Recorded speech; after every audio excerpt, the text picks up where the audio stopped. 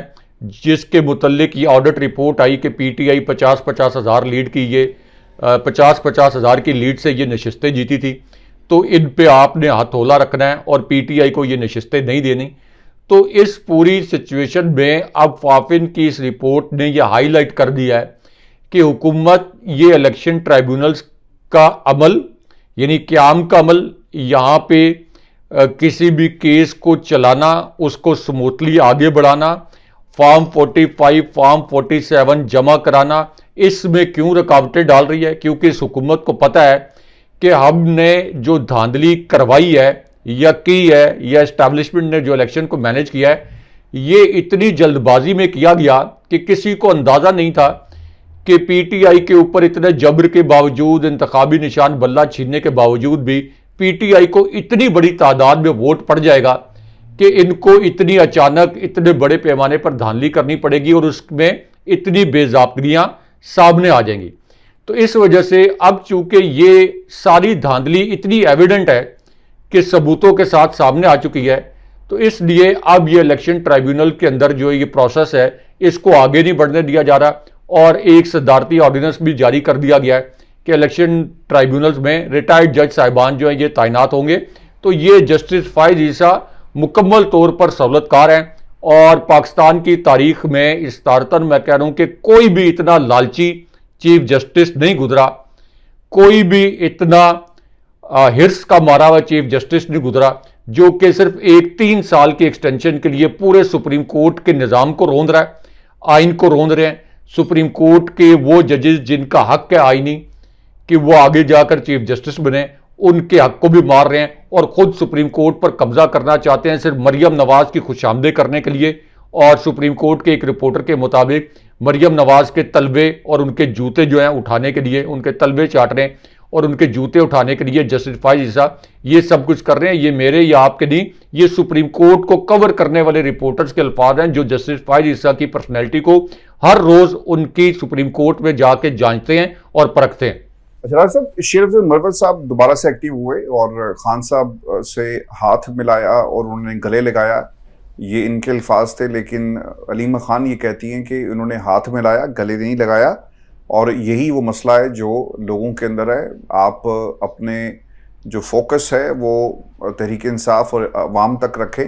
اور اس طرح کی گفتگو سے پرہیز کیا جائے جس سے آپ کی اپنی خود نمائی ہو. لیکن انٹرویو بڑا امپورٹنٹ تھا ان کا، اور انہوں نے جو انٹرویو دیا ہے کہ ڈیجیٹل پلیٹ فارم کو، اور وہ کیا کہتے ہیں؟ وہ یہ کہتے ہیں کہ جنرل فیض حمید سے نہ کبھی رابطہ ہوا اور نہ ہی کبھی ملاقات ہوئی، عمران خان کا بھی ان سے کوئی رابطہ نہیں تھا. اگر جنرل ریٹائرڈ فیض حمید کا عمران خان سے کوئی رابطہ ہوتا تو مجھے معلوم ہوتا، کیونکہ میں عمران خان کے قریب ترین لوگوں میں سے تھا اور 1.5 سال سے ملاقاتیں ہوتی تھی. ایسی کوئی بات ہوتی تو ہمارے سے چھپی نہ رہتی. مسلم لیگ نون جنرل ریٹائرڈ فیض حمید کے پی ٹی آئی کے ساتھ رابطوں کے حوالے سے ایک بیانیہ بنا رہی ہے. فیض حمید ایک ریٹائرڈ جنرل تھے، وہ کیا تیر مار سکتے تھے؟ ڈی جی آئی ایس آئی کے عہدے سے ہٹتے ہی فیض حمید کی کہانی ختم ہو گئی تھی. مریم نواز کو سیکھنا چاہیے کہ ماضی میں جو کچھ ان کے ساتھ وہ اب ان کے ساتھ نہ ہو، جو کچھ ہوا وہ اب ان کے ساتھ نہ ہو. نواز شریف ہمیشہ نکل جاتے ہیں. اب 8 فروری کو انہوں نے وزیر اعظم بننا تھا، لیکن وہ دوبارہ ان کو نکال کر انہوں نے اپنے چھوٹے بھائی کو اس منصب پر بٹھا دیا. مجھے پارٹی کا سینئر نائب صدر بننے میں 6 سال کا وقت لگا. جس وقت میں سینئر نائب صدر بنا اس وقت پارٹی کا جنرل سیکریٹری، سینئر نائب صدر اور پارٹی صدور بھی عہدے چھوڑ کر بھاگ گئے. میرا پارٹی میں کسی کے ساتھ کوئی اختلاف نہیں ہے. علیمہ خان عمران خان کی بہن ہے تو ہماری بھی بہن ہے. انہوں نے میرے حوالے سے جو بیان دیا اس پر میں کچھ نہیں کہوں گا، لیکن کارکنوں نے اس کو سراہا نہیں ہے. فواد چودھری اگر یہ کہتے ہیں کہ پی ٹی آئی کی موجودہ قیادت عمران خان کو باہر نہیں لا سکتی تو خود عمران خان کو وہ باہر لے آئیں. قیادت کیوں نہیں چاہے گی کہ عمران خان باہر نہ آئے؟ اگر ہم کچھ نہیں کر سکے تو کوئی اور سامنے آئے اور وہ تیر مار لے جو ہم نہیں مار سکتے۔ جیل میں ہونے والی ملاقات میں اب درمیان میں ایک شیشے کی دیوار ہے، پارٹیشن ہے، اور اتنی بلند آواز میں بات کرنا ہوتی ہے کہ وہاں موجود ریکارڈنگ ڈیوائس سب کچھ ریکارڈ کر لیتی ہے۔ آپ کو یاد ہے ہائی کورٹ نے ایک فیصلہ بھی دیا تھا کہ یہ جو شیشے کی دیوار ہے اسے گراؤ، اور ہم نے اپنے تھم نیلز کے اندر بھی لکھا تھا کہ دیواریں گر گئی۔ تو راجہ صاحب دیوار تو آج بھی شیشے کی وہیں پر ہے اور ڈیوائسز لگی ہوئی ہیں جہاں سے سب کچھ ریکارڈ ہو رہا ہے۔ اب خان صاحب کی رہائی، پاکستان تحریک انصاف کا لائے عمل، اور پھر شیر افضل مروت، راجہ صاحب ان کی انٹری سے، چونکہ 22 تاریخ کو اب جلسہ بھی ہونے جا رہا ہے اور جلسے کے حوالے سے NOC آخری ٹائم پہ اس کو کینسل بھی کیا جا سکتا ہے، تو یہ بھی ایک بہت مشکل صورتحال ہوگی۔ دیکھیں ہاشمی صاحب، ایک تو عمران خان صاحب یہ فیصلہ کر چکے ہیں کہ اگر NOC نہیں بھی ملتا یا NOC کینسل کر دیا جاتا ہے، جس طرح سے اس سے پہلے PTI کے جلسے کا NOC کینسل کیا گیا تھا، تو تب بھی یہ ہر صورت میں جلسہ ہوگا۔ دوسرا، اڈیالہ جیل کا جو کانفرنس روم ہے، وہاں بھی عمران خان صاحب کی جب بھی ملاقات ہوئی ہے، عمران خان صاحب کے ارد گرد جاسوس بھی موجود ہوتے ہیں، CCTV کیمراز بھی لگے ہوئے ہیں، اور اسی طرح جو بگنگ ڈیوائسز ہیں وہ بگنگ ڈیوائسز یعنی آڈیو بگنگ ڈیوائسز بھی لگی ہوئی ہیں۔ تو اس پوری سچویشن میں یہ کہنا کہ عمران خان صاحب کوئی سہولت کاری کا متوازی نظام، اس ریاست کے متوازی نظام کوئی چلا رہے تھے، تو یہ بیانیہ صرف اس لیے بنایا گیا ہے کہ 9 مئی کا بیانیہ جو کہ عوام نے بھی رد کر دیا، مصطفیٰ نواز کھوکھر کے لائے ہوئے ڈاکومنٹس کے مطابق DHS میں فوجی گھرانوں اور فوجی افسران جو ہیں اور فوجی اہلکاروں نے بھی ان کے حلقوں میں یعنی DHA میں PTI کو 3/4 اکثریت دلوائی، اور وہاں کے فارم 45 بھی شو کیے مصطفیٰ نواز کھوکھر نے۔ پھر نجم سیٹھی صاحب نے یہاں تک کہہ دیا کہ عمران خان صاحب جو ہیں یہ نہ صرف سویلینز میں بلکہ فوجی گھرانوں میں بھی انتہائی مقبول ہیں، اور انہوں نے یہ بھی کہا کہ میرے جاننے والے کئی فوجی گھرانے ایسے ہیں کہ جب میں ان کو ملتا ہوں تو وہ عمران خان صاحب کی بھرپور سپورٹ بھی کرتے ہیں، اور ان فوجی گھرانوں نے، ان کی فیملیز نے عمران خان صاحب کو ووٹ بھی دیے۔ تو جب 9 مئی کے متعلق بیانیہ الیکشن کے اندر بھی عوام نے رد کر دیا، عدالتوں نے بھی رد کر دیا شواہد نہ ہونے کی بنیاد پر، اور پھر آپ کے انسانی حقوق کے کارکنوں، سول سوسائٹی، عالمی میڈیا، عالمی پارلیمنٹس نے بھی رد کر دیا، تو اب ایک نام نہاد بیانیہ بنایا جا رہا ہے، کبھی کسی خاتون سویپر کو گرفتار کر کے، کبھی کسی لیڈی وارڈن کو گرفتار کر کے، کہ عمران خان صاحب کی کوئی ایسی سہولت کاری ہو رہی تھی کہ عمران خان صاحب نے ریاست کے اندر کوئی ریاست بنائی ہوئی تھی، اور ان کی سہولت کاری کا کوئی بڑا ایک ٹیکنیکل سسٹم موجود تھا جس کو عمران خان صاحب رن کر رہے تھے۔ تو یہ جو بیانیہ ہے یہ بنایا گیا، لیکن شیر افضل مروت نے جو بات کہی اس کے متعلق کئی صحافی جو کہ اڈیالہ جیل میں عمران خان صاحب کے کیسز کی سماعت کی کوریج کرتے ہیں، وہ کئی مرتبہ یہ بتا چکے ہیں کہ ایک شیشے کی دیوار کھڑی کر دی گئی ہے عمران خان صاحب اور ان کے درمیان بھی، ان کو بھی عمران خان صاحب کے ساتھ جو بات چیت کرنی ہوتی ہے اس میں بڑی مشکلات درپیش آتی ہیں۔ تو اس لیے یہ کہنا کہ اتنی سکروٹنی کے اندر، اتنی سرویلنس کے اندر خان صاحب کوئی پیرالل سہولت کاری کا نیٹ ورک چلا رہے تھے، تو یہ ایک نیا فلاپ قسم کا بیانیہ گھڑنے کی کوشش کی گئی، جو کہ بیانیہ 1-2 دن بھی نہیں چل سکا، بلکہ کچھ رہائیاں جو ہیں جنرل فیض حمید کی گرفتاری کے بعد جو ہوئی تھیں وہ رہائیاں بھی ہو چکی ہیں، جن میں ایک اور سابق ڈپٹی سپرنٹینڈنٹ جیل وہ بھی رہا ہو چکے، اور سابق آئی جی جیل خانہ جات جو پنجاب ہے وہ بھی رہا ہو چکے ہیں۔ اب اس سچویشن میں معروف سینئر صحافی حامد میر صاحب نے بھی اسٹیبلشمنٹ اور عمران خان صاحب کے متعلق 2 انکشافات کیے ہیں۔ ایک تو حامد میر صاحب نے اپنا پہلا انکشاف اس کانٹیکس میں کیا کہ کیا عمران خان صاحب جیل سے باہر آ سکتے ہیں، اور عمران خان صاحب کو جیل سے باہر کیا اسٹیبلشمنٹ آنے دے گی، یا اس کا وے آؤٹ کیا ہے اور راستہ کیا ہے کہ کس راستے سے عمران خان صاحب باہر آئیں گے۔ تو حامد میر صاحب نے اپنے پہلے انکشاف میں یہ کہا کہ عمران خان صاحب کو اگر جیل سے باہر آنا ہے تو پھر ان کو نواز شریف بننا پڑے گا، عمران خان اگر اپنے اصولوں پر سمجھوتا کر کے جیل سے باہر آ جائیں تو وہ فوراً باہر آ جائیں گے، اور ان کے پاس دوسرا آپشن یہ ہے کہ وہ اپنے اصولوں پر سمجھوتا نہ کریں اور جتنی ان کی اس وقت مقبولیت ہے اس کو قائم رکھیں۔ اور اس کے بعد انہوں نے کہا کہ یہی ہے پاکستان کی سیاست کا اصل بحران، یعنی انہوں نے یہ بتایا کہ نواز شریف جو ہیں وہ ایک ڈیل کر کے اسٹیبلشمنٹ کے قدموں میں گر کے ان کے سامنے جھک کر کے یہاں سے فرار ہو گئے، لیکن عمران خان صاحب بھی اگر اسی قسم کی کوئی ڈیل کر لیں، کوئی اسٹیبلشمنٹ کی شرائط مان لیں تو عمران خان صاحب جیل سے باہر آ جائیں گے، لیکن ان کو نواز شریف بننا پڑے گا۔ اس کے بعد حامد میر صاحب یہ بھی انکشاف کر چکے ہیں کہ ان کی اطلاع کے مطابق ایک ایسی صورتحال میں جب مختلف خبریں دینے والے صحافی جو کہ اسٹیبلشمنٹ کے قریب سمجھے جاتے ہیں وہ اس طرح کی خبریں انگریزی اخبارات میں بھی سامنے لے کے آئے